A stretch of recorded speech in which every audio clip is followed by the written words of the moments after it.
नमस्कार दोस्तों, कैसे हैं आप सभी लोग। उम्मीद करता हूँ आप सभी लोग जहाँ पर भी होंगे बढ़िया होंगे और स्वस्थ होंगे। Class 10 chapter number 3 quadratic equation. Quadratic equation से 2 या 3 क्वेश्चन आपको जरूर देखने को मिलेगा एग्जाम में, क्योंकि हमारा एक इम्पोर्टेंट चैप्टर है, ठीक ना।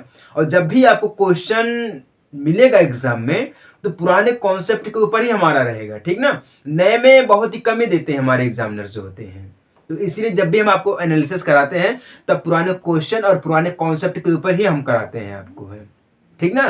तो बने रहिएगा वीडियो में शुरू से लेकर आखिर तक, आपको step by step her point समझाया जाएगा, ठीक ना। कि एग्जाम में किस टाइप के क्वेश्चन पूछेंगे, उसको हम कैसे हल करेंगे, क्या हमारा प्रोसेस होने वाला है, ठीक ना। हर चीज आपको समझाया जाएगा, बस वीडियो में बने रहिएगा शुरू से लेके आखिरी तक, ठीक ना। देखिए बोर्ड पर 3 क्वेश्चन लिखा गया है, तीनों क्वेश्चन को हम बारी बारी से हल करेंगे और जब भी हल करेंगे तब हमारे पुराने क्वेश्चन ही रहेंगे, जैसे कि 2018 का हो गया, 2019 का हो गया, 20 का हो गया, 21 का, 22 का।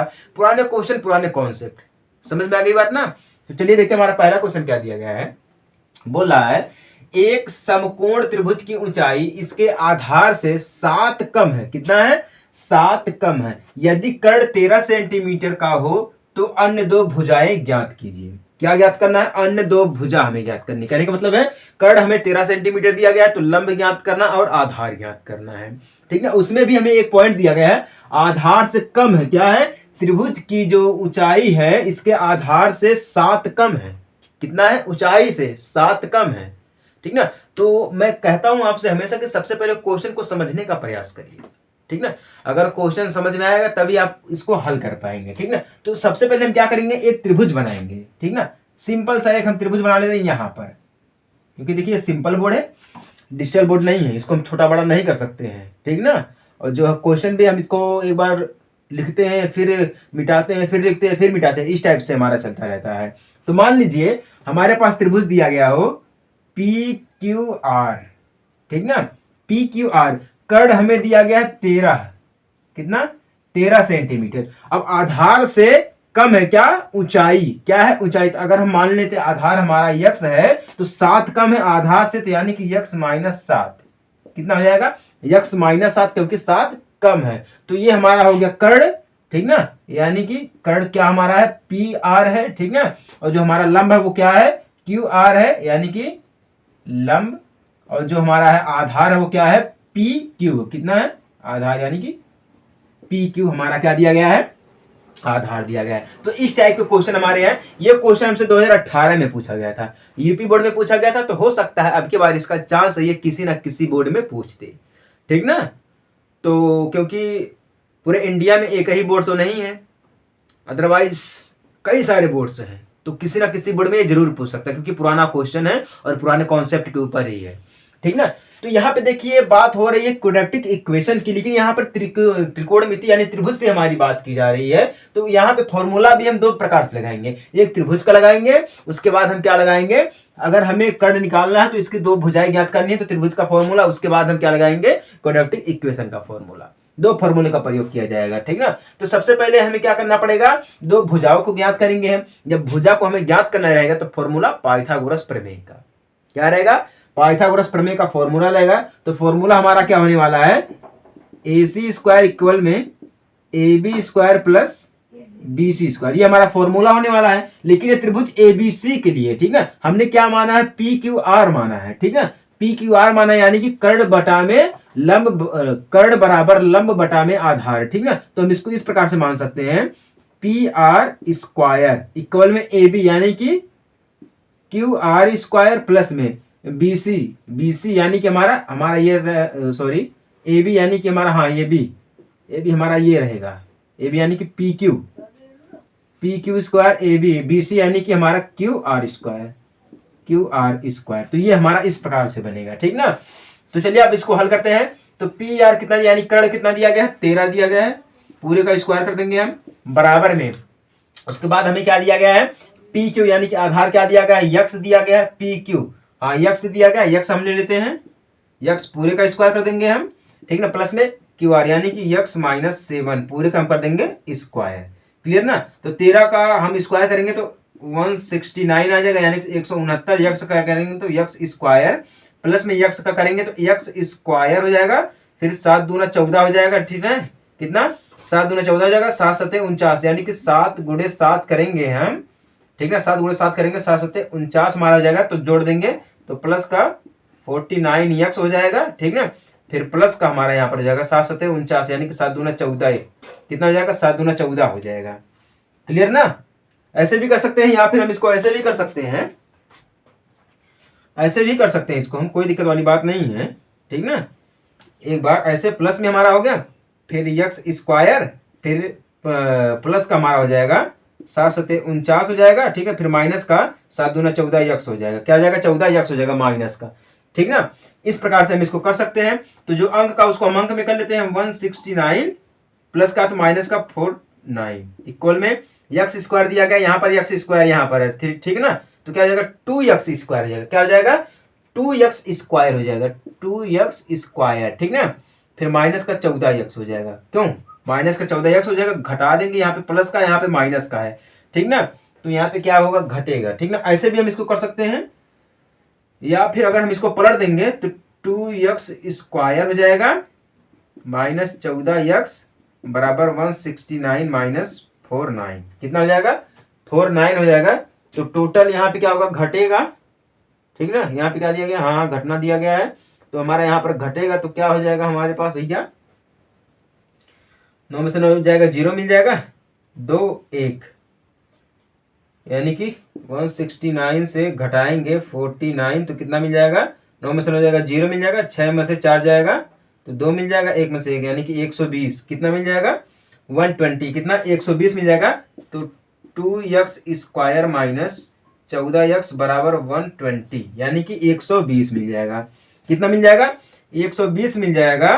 तो अगर हम इसका गुणा कर दे 2 से, ठीक ना, 2 से अगर हम इसका गुणा कर दे इसी में, तो जब 2 से गुणा कर देंगे तो हमें क्या मिल जाएगा? एक्स स्क्वायर मिल जाएगा, ठीक ना, माइनस का 7x मिल जाएगा, ठीक ना। इक्वल में 200 करेंगे तो 60 दूना 120, कितना मिल जाएगा? 16, यानी कि एक्स स्क्वायर माइनस 7x, ठीक ना, माइनस का थे x square minus 7x equal 16 मिल जाएगा। तो एक्स स्क्वायर माइनस 7x इधर है तो माइनस का 16 इक्वल में 0 आ जाएगा, ठीक ना। कितना आ गया? 0 आ गया। तब हम ऐसी संख्या को देखेंगे, यहाँ तो हमें क्या मिल गया है? ये चीज इतना मिल गया हमें, ठीक ना, पाइथागोरस प्रमेय। अब हम ऐसी संख्या को देखेंगे जिसका जोड़ने या घटाने पर यहाँ पे क्या करना पड़ेगा? हमें गुणनखंड विधि का प्रयोग करना पड़ेगा। क्या करना पड़ेगा? गुणनखंड विधि का प्रयोग करना पड़ेगा। तो हम ऐसी संख्या को देखेंगे जो कि जोड़ने या घटाने पर हमें 7x मिल जाए और गुणा करने पर 60 मिल जाए। कितना मिल जाए? 60 मिल जाए, ठीक ना। तो ऐसी है 12 25 60, कितना है? 12 25 60 है, 12 में से 5 घटाएंगे तो हमें 60 मिल जाएगा। क्लियर ना? तो हम यहाँ पे लिखेंगे एक्स स्क्वायर माइनस 12x, कितना? 12x, क्योंकि घटाना तो 12x हो जाएगा प्लस का, ठीक ना, प्लस का 5x हो जाएगा, ठीक ना। कितना हो जाएगा? 5x हो जाएगा। इक्वल में हमें क्या मिल जाएगा? माइनस 60, कितना? 60 बराबर 0 हो जाएगा। 12 25 60, हाँ ठीक है, क्लियर हो गया। अब ये मिल गया। अब हम इन दोनों को अलग कर लेंगे, इन दोनों को अलग कर लेंगे, ठीक ना। इसको एक साथ इसको एक साथ में कर लेंगे, ठीक ना। तो यहां से हम कॉमन करेंगे, यक्स को कॉमन करेंगे, ठीक ना। यक्स को कॉमन करेंगे तो हमें क्या मिल जाएगा? यक्स को कॉमन करेंगे हम तो मिल जाएगा यक्स माइनस 12, क्यों? एक यक्स खत्म होगा तो 12 मिल जाएगा, ठीक है। प्लस के यहाँ से 12 25 60, यानी कि अगर हम इसको 12 यहाँ से 5 कॉमन करेंगे, 5 को कॉमन करेंगे तो हमें यहाँ पर क्या मिलेगा? 5 को कॉमन करेंगे तो यक्स माइनस 12, 12 25 60 बराबर 0 मिल जाएगा। क्लियर ना? तो x plus 5 and x minus 12 बराबर 0 हो जाएगा। तो एक बार प्लस वालों को देखेंगे, एक बार माइनस वालों को देखेंगे हम। तो यक्स प्लस 5 इक्वल 0 मिल जाएगा, तो यक्स बराबर माइनस 5 मिल जाएगा, ठीक ना। इसको देखेंगे हम तो यक्स माइनस 12 बराबर 0 मिल जाएगा। तो यक्स बराबर माइनस का तो प्लस का 12, तो यक्स का मान क्या मिल गया हमें? 12 मिल गया। यक्स की वैल्यू क्या मिल गई है? 12 मिल गई। तो हमने क्या माना है? आधार को यक्स माना है, ठीक है ना। तो आधार को हमने क्या माना है? यक्स माना है। तो आधार हमें क्या मिल गया है? कितना मिल गया? 12 मिल गया। तो आधार को हम यहाँ पे क्या लिख देते हैं? 12 लिख देते हैं। क्यों? अब देखिए लंब निकालना है तो लंब में क्या दिया गया? यक्स माइनस 7 दिया गया। तो यक्स की जो वैल्यू है, यक्स की जो वैल्यू है उसको हम क्या कर देते हैं? रख देते हैं 12 माइनस 7 कर देते हैं, ठीक ना। तो जो आएगा वही हमारा हो जाएगा, लंब हो जाएगा। क्लियर ना। तो यहाँ पे देखिए एक बार माइनस का 5 आया है और एक बार प्लस का, क्योंकि देखिए निगेटिव में जब भी हमारा निगेटिव में आएगा तो उसको नहीं लिया जाएगा। निगेटिव की मान्यता नहीं होती है, जब भी मान्यता होती है तब पॉजिटिव की मान्यता होती है, ठीक ना। तो इसीलिए हमने पॉजिटिव को माना है। क्लियर ना। तो अब देखिए पी क्यू बराबर, हम इसको ऐसे रखेंगे, आधार बराबर, तो आधार हमारा x हो गया, तो लंब हमारा क्या दिया गया, लंब बराबर क्या है, x माइनस 7 है, ठीक ना। x माइनस 7 है तो x की जगह पे 12 रख देंगे, माइनस 7 कर देंगे, घटा देंगे तो 12 में से 7 घटाएंगे तो 12 5 17, 12 माइनस 7 बराबर 5, 7 5 12, ठीक है। कितना आ गया हमें, x यानी कि लंब हमें कितना मिल गया है, पूरा टोटल लंब कितना मिल गया है, 5 मिल गया है। अब देखिए कहने का मतलब ये कर्ण हमें क्या मिला है, 13 मिला है, आधार 12 मिल गया है, लंब हमें क्या मिल गया है, 5 मिल गया, ठीक ना। तो कहने का मतलब ये जब दो भुजाएं हमें ज्ञात करनी थी, यानी कि हमें क्या ज्ञात करना था, आधार ज्ञात करना था। क्यों, आधार ज्ञात करना था और लंब ज्ञात करना था। तो आधार हमें मिला है 12, लंब हमें क्या मिला है, 5 मिला है। क्लियर हो गया, यही तो हमारा हो जाएगा राइट आंसर, यही हो जाएगा हमारा आंसर, और फॉर्मूला हमारा यही होने वाला है, ठीक ना। भले ही हमारा ये त्रिकोण दिया गया, कोऑर्डिनेट क्वाड्रेटिक इक्वेशन दिया गया, यानी कि द्विघात समीकरण का भले ही दिया गया है, लेकिन कोई बात नहीं है, जो हमारा क्वेश्चन रहेगा उसी के अनुसार हम इसको हल करेंगे। समझ में आ गई बात कि नहीं समझ में आई है। इसको मैं ऐसे हल करते हैं, जो दिया गया हमने क्या किया है, आधार को मान लिया, आधार माना x है, फिर 7 कम है, आधार से 7 कम है तो x माइनस 7, क्योंकि आधार हमारा x है तो 7 कम है तो x माइनस 7 ही होगा ना। तो लंब x माइनस 7, आधार क्या हो गया हमारा, x हो गया। क्लियर हो गया कि नहीं हो गया। चलिए उम्मीद करता हूं आपको ये पहला वाला क्वेश्चन बढ़िया तरीके से समझ में आ गया होगा। ये टोटल हमारा कितने नंबर का क्वेश्चन है, 6 नंबर का क्वेश्चन है, ठीक ना। हो सकता है आपकी बारी किसी ना किसी बोर्ड में पूछा जाएगा, तो तैयारी जो है अपनी बढ़िया से आप लोग करिएगा। समझ में आ गई बात की नहीं समझ में आई है। चलिए फटाफट से वीडियो को आप सभी लोग शेयर भी कर सकते हैं, इसमें कोई दिक्कत वाली बात नहीं, कोई रोक टोक नहीं है, कोई किसी को नहीं रोकेगा। क्लियर ना। चलिए इसको पहले मैं हटा देता हूँ, मिटा देता हूँ, उसके बाद मैं अपना अगला क्वेश्चन शुरू करता हूँ, ठीक ना। दूसरा क्वेश्चन भी थोड़ा मज़ेदार ही दिया गया है, देखते हैं कैसे मज़ेदार है। बाकी क्वालिटी में आपको कहीं पर भी दिक्कत नहीं होने दूंगा मैं, ठीक ना। दूसरा क्वेश्चन क्या बोल रहा है, निम्नलिखित द्विघात समीकरणों के मूलों की प्रकृति ज्ञात कीजिए। क्या, प्रकृति ज्ञात कीजिए, यदि मूलों का अस्तित्व हो तो उन्हें ज्ञात कीजिए। ये हमसे पूछा गया था यूपी बोर्ड 2020 में। कब पूछा गया था, यूपी बोर्ड 2020 में पूछा गया था। बोल रहा है कि समीकरणों के मूलों की प्रकृति ज्ञात कीजिए, ठीक ना। यदि मूलों का अस्तित्व है, अगर अस्तित्व है तो उन्हें ज्ञात कीजिए, अगर अस्तित्व नहीं है तो उन्हें छोड़ दीजिए। है तो ज्ञात कीजिए, नहीं तो छोड़ दीजिए, जाने दीजिए, कोई दिक्कत वाली बात नहीं। जिसको जाना है वो जाए, जिसको रहना है वो रहे, ठीक ना। बाकी कोई दिक्कत वाली बात नहीं। तो मूल हमें ज्ञात करना है, क्या, मूल का प्रकृति ज्ञात करना है, ये चीज बोल रहा है। तो पहला क्या दिया गया है, 2x square minus 3x plus 5 equal 0। दूसरे में क्या दिया गया, 2x square minus 6x plus 3 equal 0। ये चीज दिया गया है, ठीक ना। जब मूल की बात की जाए, ठीक ना, जब मूल की बात की जाए तो फॉर्मूला हमारा क्या लगने वाला है, यहाँ पर है बी स्क्वायर माइनस 4ac, ठीक ना, बराबर 0। ये फॉर्मूला हमारा लगने वाला है जहां पर बात की जाए मूल की, ठीक ना। तो आइए चेक करते हैं कि क्या इसका अस्तित्व है कि नहीं है, ठीक ना। तो क्या दिया गया, पहला वाला है 2x square minus 3x plus 5 equal 0, ठीक ना। हम इसको ऐसे रखेंगे, यहाँ पे देखिए फॉर्मूला क्या होता है, ax square plus bx plus c equal 0। ये फॉर्मूला होता है, ठीक ना। a यानी कि हमारा पहला पद, b यानी कि हमारा दूसरा, c यानी कि हमारा तीसरा हो जाएगा, ठीक ना। तो a इसमें क्या दिया गया है, a इक्वल 2 दिया गया है, ठीक ना। एंड b इक्वल क्या दिया गया, माइनस 3x है तो माइनस का 3 कर देंगे हम, ठीक ना। फिर c इक्वल क्या दिएगा, 5 दिएगा तो हम 5 कर देंगे, ठीक ना। ये क्लियर होगा कि नहीं हो गया। तो फॉर्मूला हमारा ये होने वाला है, ठीक ना। पहले हम इसको इस रूप में तोड़ लेंगे, उसके बाद हम इस फॉर्मूले का प्रयोग करेंगे, उसके बाद हम इसको सेट कर देंगे। समझ में आ गई बात की नहीं समझ में आई है। चलिए इसको हल करते हैं। तो क्या दिया गया है, बी स्क्वायर विविक्तीकरण करने पर इसका, ठीक ना। क्यों, क्या करेंगे हम, विविक्तकरण, विविक्तकरण यानी कि डी करने पर, ठीक ना, करने पर मतलब इसका तो मूल ही ज्ञात करना, तो विविक्तीकरण ही करना पड़ेगा। तो फॉर्मूला हमारा वही है बी स्क्वायर माइनस 4ac, ठीक ना। तो b हमारा क्या दिया गया, -3 दिया गया है, तो हम इसको लिखेंगे -3 का स्क्वायर, क्योंकि स्क्वायर दिया गया। फिर -4 का 4 कर देंगे, मल्टीप्लाई a क्या दिया गया, 2 दिया गया है, ठीक ना। फिर मल्टीप्लाई c क्या दिया गया, 5 दिया गया है। क्या दिया गया है, 5 दिया गया है तो 3 का स्क्वायर करेंगे, 3 3 का 9 हो जाएगा, 9 हो गया।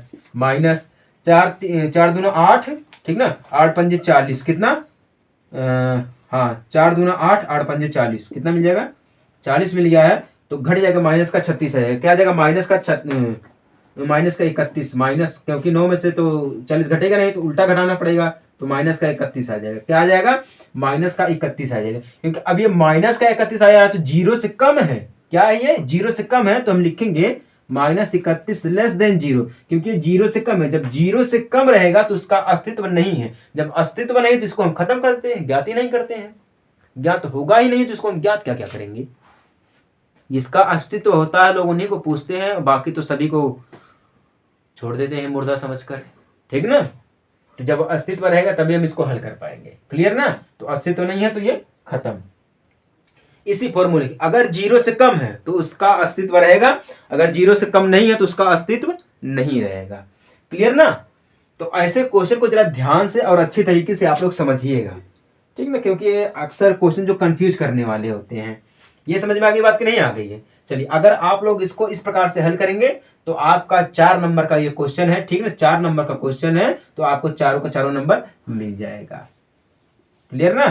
4 नंबर का क्वेश्चन है, चारों के चारों आपको दे दिया जाएगा। लेकिन अगर आप इस प्रकार से करेंगे और ऐसे हल करेंगे तब, ठीक ना। दूसरे में क्या दिया गया है, इसको भी कर ही देते हैं, नहीं तो आप कहेंगे सर होमवर्क देते हैं। 2x square minus 6x plus 3 equal 0, ऐसे तो हो जाना चाहिए आप लोगों से भी। तो a बराबर क्या है, 2 है, b बराबर क्या है, -6 है, एंड c बराबर 3 दिया गया है। तो विभक्ति करने पर b स्क्वायर माइनस 4ac, ठीक ना। तो b क्या दिया गया, -6 है, तो -6 पूरे का स्क्वायर माइनस 4 का 4 मल्टीप्लाई a कितना दिया गया, 2 दिया गया, मल्टीप्लाई c कितना दिया गया, 3 दिया गया है, बराबर में 6 का स्क्वायर करेंगे, 6 के 36 आ जाएगा, ठीक ना। माइनस का 4 दूना 8, 8 त्रिक का 24 आ जाएगा, कितना, 8 त्रिक का 24। अब घटा देंगे 36 में से हम घटाएंगे 24 को तो कितना मिल जाएगा, 6 में से 4 को घटाएंगे 2 मिल जाएगा, 3 में से 1 को घटाएंगे 12 मिल जाएगा। टोटल कितना, 12 आ गया। कितना आ गया, 12 आ गया। लेकिन यहाँ पे जो 12 है ग्रेटर देन 0, यानी कि 12 जो है वो 0 से बड़ा है। क्या है, 12 जो है वो 0 से बड़ा है। जब 12 हमारा 0 से बड़ा है तब हमारा ये क्या होगा, इसका मूल होगा, ठीक ना। क्या होगा, मूल होगा। ये लेस देन क्या बोलते हैं, हाँ ठीक है ठीक है। ये क्या है, 12 से 12 बड़ा है, 12 बड़ा है तो इस प्रकार से होगा, लेस 12 इस प्रकार से हमारा होगा। ये तो हमारा था माइनस, निगेटिव में था तो माइनस का था ना, तो माइनस का तभी तो हमारा कम ही आएगा, उस तक भी हमारा कम ही आएगा, ठीक ना। जब अब देखिए यहाँ पे क्या आ गया, 12 आ गया, तो इसका जब मूल होगा, ठीक ना, क्या है, इसका मूल होगा, तो हम यहाँ पे क्या लिखेंगे, जब इसका मूल होगा तो बराबर में 36 माइनस 24 बराबर 12 आ गया, तो इसका मूल है। जब मूल है तो अब देखिए इसका अस्तित्व तो उन्हें ज्ञात कीजिए। अस्तित्व है तो कैसे उसका अस्तित्व होने वाला है, तो इसके लिए अस्तित्व का मूल है, मूल वास्तविक और असमान है। क्या, द्विघात समीकरण के जो मूल है वो वास्तविक है और असमान है। तो इसके लिए हम क्या करेंगे, फॉर्मूला लगाएंगे, x equal minus B plus minus root में डी प्लस माइनस रूट में डी बटा में 2a, क्या है, बटा में 2a, ये फॉर्मूला हमारा होता है, ठीक ना। अब इसी पर रखेंगे, -6 दिया गया है तो माइनस, यानी कि b क्या दिया गया, -6, माइनस का माइनस प्लस हो जाएगा तो 6 हमारा आ जाएगा, ठीक ना, प्लस माइनस d कितना मिला गया हमें है, 12 मिल गया, क्योंकि विभक्तिकरण करने पर d हमें क्या मिला, 12 मिला, तो 12 हम रख देंगे बटा में 2 को 2 मल्टीप्लाई 2 की a कितना है, 2 दिया गया तो 2 हो जाएगा, ठीक ना। बराबर में करेंगे, हम क्या करेंगे, बराबर में करेंगे। एक बार हम इसको लिखेंगे 6 प्लस रूट का 12 बटा में 4, फिर एक बार लिखेंगे 6 माइनस रूट का 12 बटा में 4, क्योंकि यहाँ पे देखिए प्लस माइनस दिया गया है, ठीक ना। तो एक बार प्लस में लिखा जाएगा तो एक बार माइनस में लिखा जाएगा। क्या लिखा जाएगा, माइनस में लिखा जाएगा। हम इसको इस रूप में भी तोड़ सकते हैं, 6 प्लस 6 प्लस इसको 2 रूट में 3 बटा में 2, ठीक है, बटा में 4, क्योंकि अब हम इसको तोड़ेंगे तो जो हमारा है 2 का स्क्वायर वो कितना होता है, 4 होता है, ठीक ना, 4 होता है। तो 4 तिहाई 12 कितना हो जाएगा हमारा, 4 तिहाई 12, यानी कि 2 का स्क्वायर 4 होता है, 4 तिहाई 12 इसका गुणा करेंगे, ठीक है। तो इसको भी हम तोड़ सकते हैं, 6 माइनस 2 रूट में 3 बटा में 4, इसको भी इसी रूप में तोड़ सकते हैं, ठीक ना। ऐसे ऐसे हम इसको तोड़ सकते हैं। जब हम इसको तोड़ देंगे तो यहाँ से 2 को अगर हम काटेंगे, यहाँ से देखिए इस 2 को इससे काटेंगे 2 मिल जाएगा, इससे काटेंगे इसको 2 मिल जाएगा, तो क्या हमारा हो सकता है, यहाँ पर है 6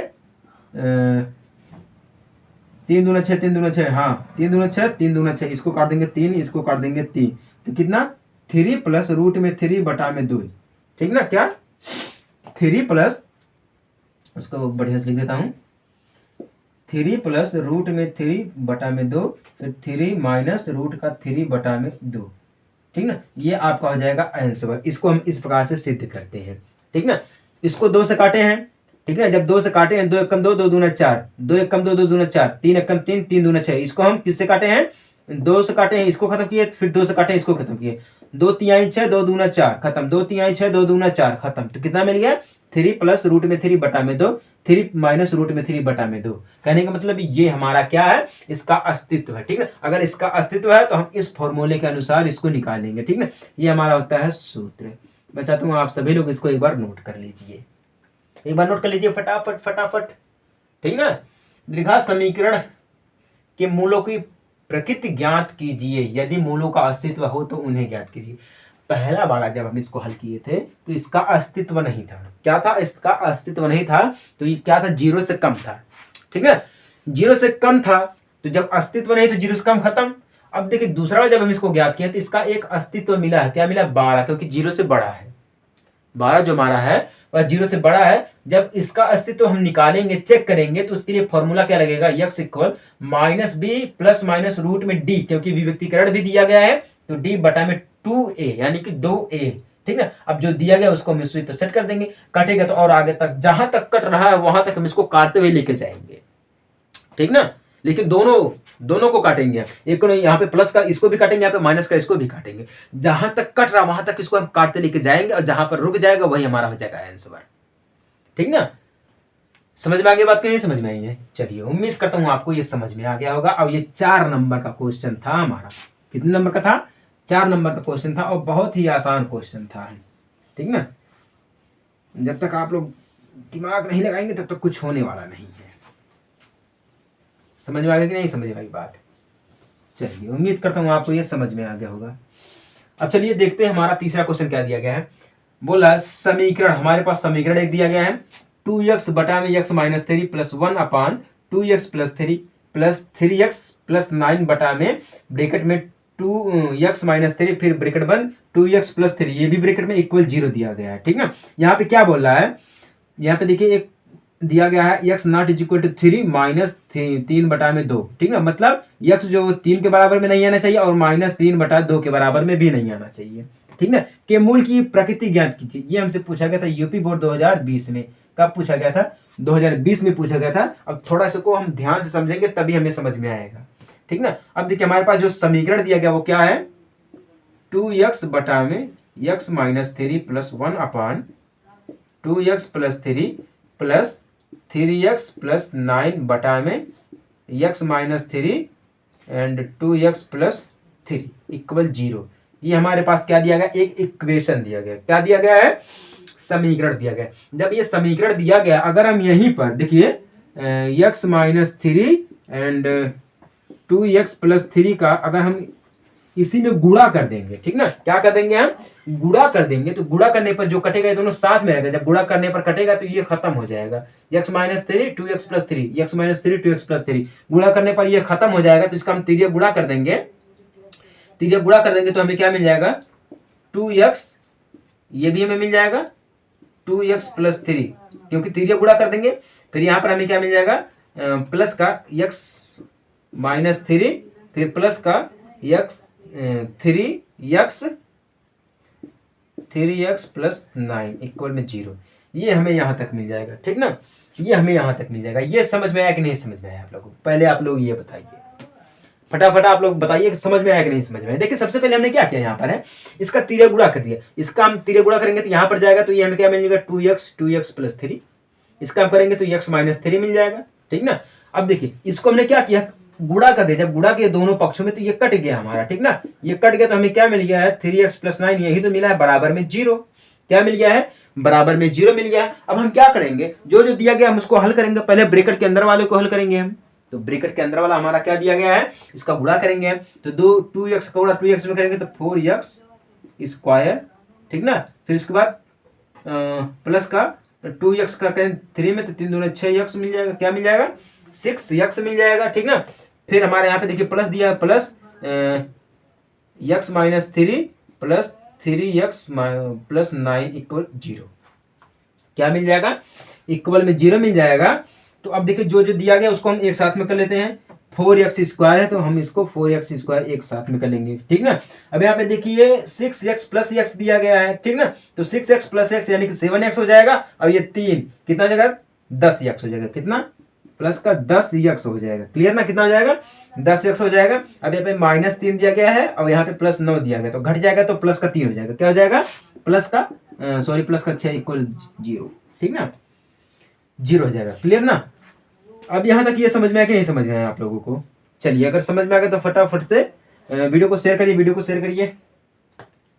अब हम क्या करेंगे? यहाँ पर कुछ कर सकते हैं। अगर हम 1/2 से यहाँ पर भाग दे दें, ठीक है ना, गुणा कर दें या भाग दे दें, दोनों पक्षों में 1/2 से कर देंगे, तो 1/2 से करेंगे तो ये हमारा खत्म हो जाएगा। तो क्या मिल जाएगा? 2x स्क्वायर प्लस में 5x मिल जाएगा प्लस में 3 इक्वल में 0। क्या मिल जाएगा? इक्वल में 0 मिल जाएगा। ठीक है। अब ये चीजें हमें यहाँ पे मिल गई हैं। अगर यहाँ पे जब 0 मिल गया, क्योंकि यहाँ पे बोला है ना x बराबर जो हमारा 3 नहीं मिलना चाहिए और -3/2 नहीं मिलना चाहिए। इन दोनों के अलावा हमारा 0 मिल जाए या 2 मिल जाए या कोई भी संख्या मिल जाए, इन दोनों के अलावा, तब हमारा उसका क्या होगा? एक अस्तित्व है। अगर जब अस्तित्व है तो हम क्या करेंगे? विविक्तीकरण करेंगे। ठीक ना। विविक्तीकरण के लिए हमें क्या करना पड़ेगा? b square minus 4ac। क्या? b square minus 4ac। तो b स्क्वायर क्या दिया गया है? b। अब हम इसको तोड़ेंगे इस रूप में तोड़ेंगे भैया। a इक्वल 2 है, b इक्वल 5 है, c इक्वल 3 दिया गया है। ठीक ना। तो b क्या है? 5 है, तो 5 का स्क्वायर करेंगे -4 मल्टीप्लाई a क्या दिया गया? 2 दिया गया, मल्टीप्लाई c क्या दिया गया? 3 दिया गया है। ठीक ना। बराबर 5 का स्क्वायर 25 -4 दूना 8 त्रिका 24। कितना? 24। तो बराबर क्या मिल गया हमें? है घट जाएगा तो 1 मिल जाएगा। क्या मिल जाएगा? 1 मिल जाएगा। कितना मिलेगा? 1 मिलेगा, जो कि 0 से बड़ा होने वाला। क्या होने वाला है? 0 से बड़ा होने वाला।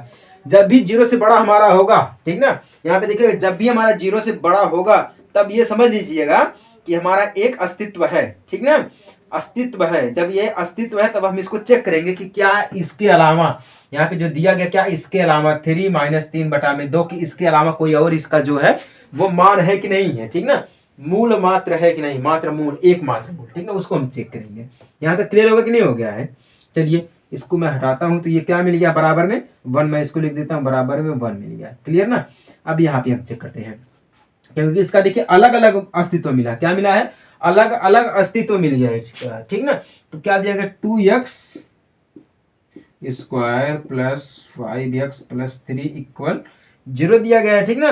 तो अब हम ऐसी संख्या को देखेंगे जो गुणा गया 3 या गुणा करने पर 3 और जोड़ने घटाने पर 5 मिल जाए। ठीक ना। तो जोड़ने या घटाने पर 5 मिलना चाहिए, वैसे तो कंफर्म है। ठीक ना। बाकी इसको हम देखते हैं। तो 2x स्क्वायर जोड़ने या घटाने पर, तो जोड़ेंगे 3 दूना 5। ठीक ना। सॉरी, 3 और 2 5 हो जाएगा। ठीक ना।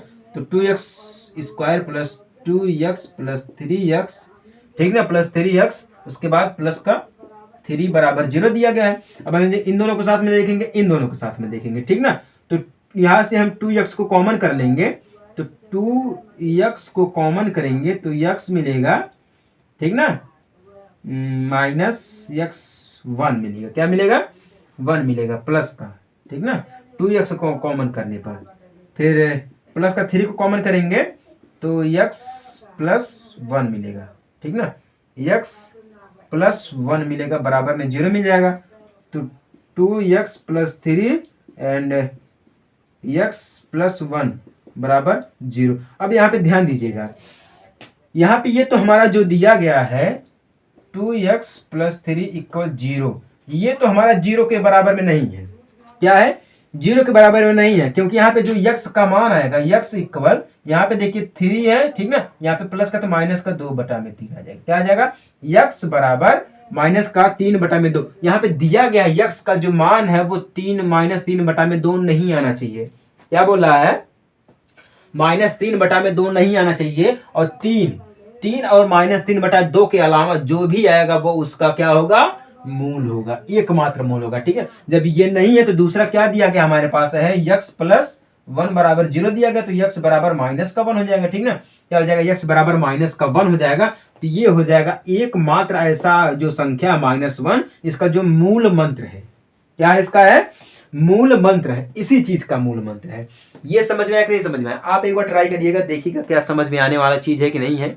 ठीक है, हमारे हिसाब से तो हम आपको जो समझाए हैं वो आपके लिए काफी हद तक बढ़िया होने वाला है। ठीक ना, ये जो क्वेश्चन दिया गया है ना, ये आपका 6 नंबर का क्वेश्चन है। ठीक ना, और ये यूपी बोर्ड 2020 में पूछा गया था। बोल क्या रहा है, ये हमारे पास समीकरण दिया गया है। ठीक ना, समीकरण में हम क्या करते हैं, जो सबसे बड़ी संख्या यहाँ पे दिया गया है x - 3 2x + 3 दिया गया है, इसको हम इसी से कर देते हैं गुणा।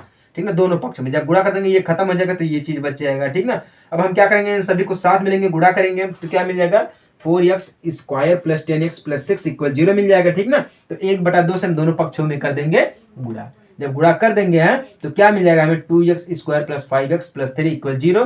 तो यहाँ पे हम विभक्तिकरण करेंगे तो b² - 4ac का फॉर्मूला लगाएंगे।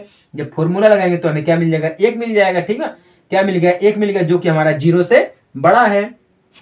तो अब देखिए, जब बड़ा है तो इसका एक अस्तित्व है, जब अस्तित्व है तो उन्हें हमें ज्ञात करना होगा। जब उन्हें ज्ञात करना होगा तो हम लिखेंगे 2x² + 5x + 3 = 0। ठीक ना, तो हम ऐसी संख्या को देखेंगे जो कि जोड़ने या घटाने पर 5 मिल जाए। तो क्या हमें दिया गया, 2x² + 2x + 3, यानी कि 3 और 2 को जोड़ेंगे तो 5 मिल जाएगा, प्लस का 3 इक्वल में 0 आ गया है। तो हम इन दोनों को साथ में करेंगे और इन दोनों को साथ में करेंगे, तो 2x को कॉमन करेंगे तो x + 1 मिलेगा, प्लस का 3 का कॉमन करेंगे तो x + 1 मिलेगा। ठीक ना, तो अब हम 2x + 3 एंड x + 1 देखेंगे। तो अब यहाँ पे बोल रहा है, क्वेश्चन में ही बोल रहा है कि x बराबर 3 नहीं आना चाहिए और -3/2 नहीं आना चाहिए। ठीक ना, तो जब हम दूसरे पहले वाले को किए 2x + 3, तो हमें क्या मिल गया, x बराबर -3/2 मिल गया, जो कि हमारे ये क्वेश्चन के खिलाफ है। जब क्वेश्चन के खिलाफ है तो ये तो होगा नहीं, तो हमारे पास क्या होगा, एकमात्र मूल क्या होगा, x बराबर -1 होगा। क्या होगा, x बराबर -1 होगा, और यही हमारा हो जाएगा राइट आंसर। ठीक ना, यही हमारा क्या हो जाएगा, राइट आंसर हो जाएगा। समझ में आ गई इस बात की, नहीं समझ में आई है? अगर समझ में आ गई आप सभी लोगों को तो बढ़िया है, अगर नहीं समझ में आई तो कोई दिक्कत वाली बात नहीं है। ठीक ना, हम आपके लिए डेली ऐसे एनालिसिस कराते रहते हैं। ठीक ना, तो चलिए मिलते हैं आपसे हम अगले एनालिसिस क्लास में छोटे से ब्रेक के बाद। तब तक के लिए जय हिंद, वंदे मातरम।